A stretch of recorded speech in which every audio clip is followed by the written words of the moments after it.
اسامہ بھائی، ریز بھائی آج میں بہت پریشان ہوں، اتنی دعائیں کرتا ہوں، لگتا ہے اللہ میری سنتا ہی نہیں۔ ایسا مت کہو اسامہ بھائی، رسول پاک صلی اللہ علیہ وآلہ وسلم نے فرمایا الدعاء هو العبادہ، یعنی دعا ہی عبادت ہے۔ جب ہم ہاتھ اٹھاتے ہیں تو سیدھا اللہ سے بات کرتے ہیں۔ اچھا، تو آئیں اسامہ بھائی، قاری صاحب سے اس مسئلے کی اور تحقیق کرتے ہیں، آئیں۔ قاری صاحب میں اتنی دعائیں کرتا ہوں، لگتا ہے میری کوئی دعا قبول نہیں ہو رہی۔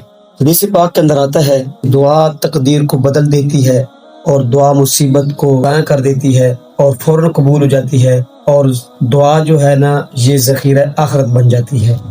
دعا اگر آپ کی دنیا کے اندر قبول نہ ہو تو آپ پریشان نہ ہو، وہ آپ کے لیے ذخیرہ آخرت بن رہی ہے۔ قاری صاحب واقعی تو مجھے دعا کبھی نہیں چھوڑنی چاہیے۔ اللہ سے دعا مانگتے رہیں، کیوں؟ اللہ دعاؤں کو سننے والا اور قبول کرنے والا ہے۔